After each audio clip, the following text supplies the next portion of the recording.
Hello les Verseaux, j'espère que vous allez bien. On se retrouve aujourd'hui pour découvrir ensemble vos énergies sentimentales pour cette deuxième partie de l'année.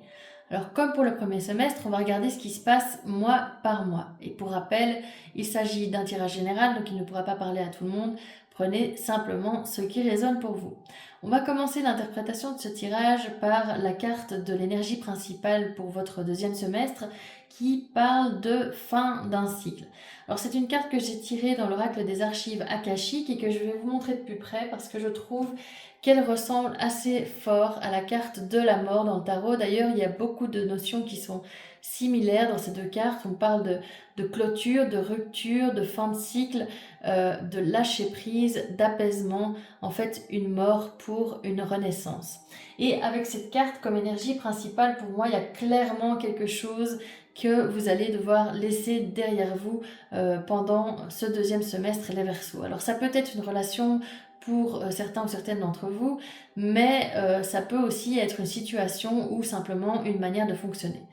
Je pense aussi qu'il ne faut pas forcément voir cette fin de cycle comme une carte négative parce que en fait, elle englobe d'autres notions que les ruptures. Elle parle aussi de lâcher prise, elle parle de paix, d'apaisement. Donc pour moi, derrière tout ça, il y a l'idée que parfois, on doit clore un chapitre pour pouvoir en ouvrir un nouveau et surtout pour aller vers quelque chose de plus épanouissant. On va voir comment les autres énergies du tirage peuvent venir compléter cette carte de la fin de cycle. Alors, au dos des jeux, on a l'impératrice et le 10 de pentacle. L'impératrice, elle va parler d'épanouissement, d'abondance, de croissance. Le 10 de pentacle, lui, de stabilité, de sécurité, de long terme. Donc pour moi ici, avec cette impératrice, en fait, elle nous dit que vous avez envie de quelque chose qui vous épanouit. Mais avec ce 10 de pentacle, il y a la notion quand même de sécurité et de long terme qui est présente. Donc je pense que vous ne voulez pas simplement quelque chose qui vous fait du bien sur le moment. Vous avez envie de quelque chose qui puisse durer avec ce 10 de pentacle. Donc par exemple, si vous êtes célibataire, ça peut être l'envie de rencontrer quelqu'un avec qui vous recherchez quelque chose de sérieux, de longue durée, de stable. Si vous êtes en couple, vous pouvez peut-être avoir envie de passer un cap, de faire évoluer la relation. Par exemple, d'avoir un enfant.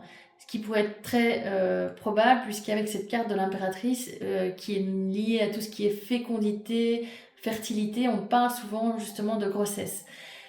Ou simplement en fait de retrouver quelque chose qui s'était un peu perdu avec le temps dans votre relation. Dans tous les cas, vous avez envie d'aller vers quelque chose qui vous nourrit davantage et vers une relation dans laquelle vous vous sentez bien. On va voir comment toutes les énergies se déploient mois par mois en commençant par le mois de juillet où vous avez l'as de bâton clarifié par le cavalier d'épée. Alors l'as de bâton, il parle de nouveaux départs, de désir, d'initiative. Le cavalier d'épée, lui, d'action, de rapidité et de détermination. Donc en juillet, l'as de bâton, il nous parle clairement d'un nouvel élan, de quelque chose que vous avez envie de commencer ou de relancer. Comme je le disais, ça peut être une rencontre, mais ça peut aussi être l'envie de remettre de la passion, du désir dans une relation ou de faire renaître un peu la flamme entre vous. Et avec ce cavalier d'épée, on passe vraiment à l'action. C'est ça qu'elle veut dire cette carte, c'est l'idée de mouvement. Il y a quelque chose qui bouge. Vous n'avez pas envie d'attendre que les choses se fassent toutes seules. Vous allez vraiment essayer de faire avancer la situation et vous allez user de toute votre énergie, votre détermination pour ça. Attention quand même avec ce cavalier d'épée à ne pas vouloir aller un peu trop vite et à risquer de créer des tensions, des conflits. On retrouve ce cavalier d'épée au mois d'août, mais cette fois-ci, il est clarifié par l'empereur inversé. Donc, rappel, cavalier d'épée, ça parle d'action, de rapidité, de détermination. L'empereur inversé, lui, il parle de contrôle excessif, de rigidité, de blocage. Donc, en nous, ce qu'on voit, c'est que vous avez toujours cette envie de faire avancer les choses, vous y allez tout feu, tout flamme. Il y a cette idée de vraiment vouloir aller vite, d'être un peu trop impulsif. Vous êtes vraiment déterminé à atteindre votre objectif.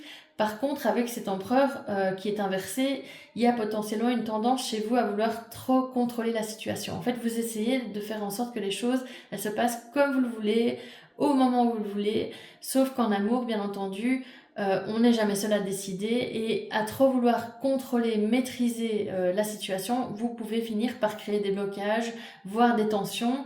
Et d'ailleurs, c'est ce qui se passe en septembre avec cette carte du 5 de bâton et le roi de bâton inversé.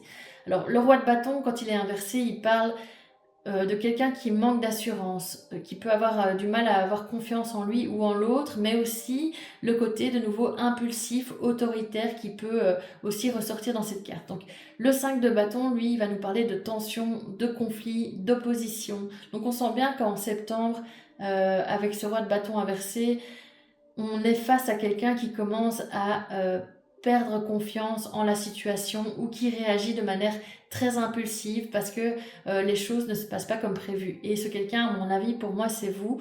Avec ce 5 de bâton, on sent aussi que les tensions, elles sont vraiment bien présentes. Vous pouvez par exemple vouloir faire évoluer une relation alors que l'autre personne en face, elle avance pas au même rythme que vous et du coup, vous n'avez pas forcément les mêmes attentes, ce qui crée justement des frustrations chez l'un comme chez l'autre et des conflits. Donc ça peut être pour rappel des conflits qui sont vraiment physiques, on va dire des disputes, mais ça peut aussi être un conflit intérieur. Vous pouvez vous dire, voilà, moi j'ai envie que les choses avancent, mais ça avance pas. Ça peut commencer à tourner dans votre tête et vous pouvez être un peu, comment dire, en conflit avec vous-même. Donc il peut y avoir cette notion-là en septembre. En octobre, on a le cavalier de bâton clarifié par le 10 de bâton. Alors les cavaliers parlent toujours de mouvement et d'action, donc celui-ci il n'échappe pas à la règle. Justement dans ce cavalier de bâton il y a aussi la notion d'impulsivité. Donc ici ce cavalier de bâton il est clarifié par le 10 de bâton. 10 de bâton il nous parle d'un poids, de surcharge, de responsabilité, de quelque chose qui est vraiment lourd à porter. Donc pour moi, en octobre, avec ce cavalier de bâton, ce qu'on nous montre, c'est qu'il y a toujours cette envie de faire évoluer les choses qui est là, de faire bouger la situation, mais avec ce 10 de bâton, en fait, il y a clairement un poids qui commence à devenir difficile à porter. Vous avez beaucoup essayé, vous avez beaucoup donné, parfois peut-être pas de la bonne manière, si on peut dire, mais en tout cas, ce qu'on voit ici avec ce 10 de bâton, c'est que ça commence vraiment à vous fatiguer. Peut-être que vous essayez de sauver une relation et que vous voyez que les choses ne se passent pas comme vous voudriez qu'elles se passent. Peut-être que quelqu'un après qui vous courez vous laisse un peu dans le vent depuis un moment. Et donc, il y a cette idée aussi de se dire, voilà, moi j'ai donné beaucoup, j'ai fait beaucoup de choses. Maintenant, en fait, je me rends compte que la situation m'épuise, qu'il y a un poids que je porte depuis longtemps sur mes épaules. Et qu'est-ce que j'en fais de tout ça? Et justement, en novembre, il y a cette idée avec la justice et le 7 de Pentacle de faire le bilan. La justice, elle parle de décision, d'équilibre, de responsabilité. Et le 7 de Pentacle de bilan, d'investissement, de patience. Donc en novembre, pour moi, avec la justice, on voit que clairement, vous êtes invité. D'ailleurs, si vous vous rappelez un peu de l'iconographie de la carte de la justice, il y a une balance à peser le pour et le contre, à voir un peu si justement la situation est équilibrée ou pas. Et vous vous rendez compte qu'en fait, voilà, vous donnez beaucoup, vous avez essayé de faire bouger les choses, mais que la situation elle est bloquée, qu'il y a des conflits, qu'il y a des tensions, qu'il y a un poids qui vous pèse. Et avec ce 7 de Pentacle, il y a vraiment aussi cette notion de tirer les conclusions qui s'imposent. Vous avez vraiment investi beaucoup de temps, de l'énergie, vous avez essayé de faire évoluer les choses, mais maintenant, est-ce que finalement tous vos efforts ils portent leurs fruits ou pas? Est-ce que cette situation elle peut encore évoluer ou est-ce qu'il vaut mieux y mettre un terme? Et pour certains ou certaines d'entre vous, avec la justice, je voudrais aussi mentionner qu'il peut y avoir quelque chose de beaucoup plus concret parce que cette carte de la justice, elle peut aussi parler effectivement du milieu judiciaire. Donc ça pourrait être les tribunaux, ça pourrait être aussi tout ce qui est administratif, etc. Donc ici, pour ceux et pour celles qui sont en cours de séparation, en cours de divorce, on peut parler de toutes ces démarches, de ces décisions qui doivent être prises aussi. Et avec ce 7 de Pentacle, il y a une notion d'être patient, d'accepter que les choses prennent du temps et ne peuvent pas se régler en 2 temps, 3 mouvements. Enfin, on conclut l'année avec le 7 de coupe inversé clarifié par l'étoile. Et là, on sent que vraiment les choses, elles s'apaisent.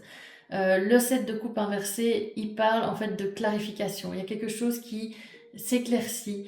Les choses étaient floues, vous hésitiez, etc. Mais là, on voit qu'il y a quelque chose qui devient plus clair. Vous retrouvez une forme de réalisme aussi, vous retombez un peu les pieds sur terre et vous décidez peut-être aussi de faire un choix, le choix de laisser derrière vous cette relation ou cette manière de penser, de fonctionner.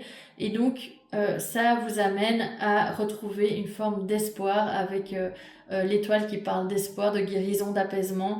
On voit qu'il y a cette idée voilà, de choses qui s'apaisent, de calme qui revient et du coup d'espoir qui se manifeste, de guérison qui se manifeste. Après, justement, tout le poids que vous avez porté sur vos épaules et les tentatives de sauver un peu la situation de ces derniers mois et tous ces conflits, etc., vous retrouvez enfin l'apaisement.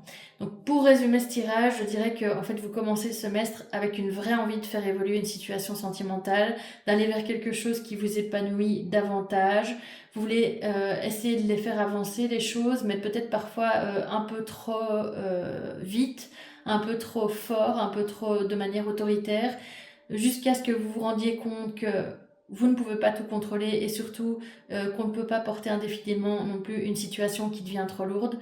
Donc à un moment, vous faites le bilan en novembre et vous prenez une décision et finalement, cette décision, elle vous permet de vous apaiser. Je pense que c'est en ça que cette fin de cycle, en fait, elle prend tout son sens. Clore un chapitre, ça ne veut pas forcément dire que vous avez échoué et que vous avez perdu quelque chose.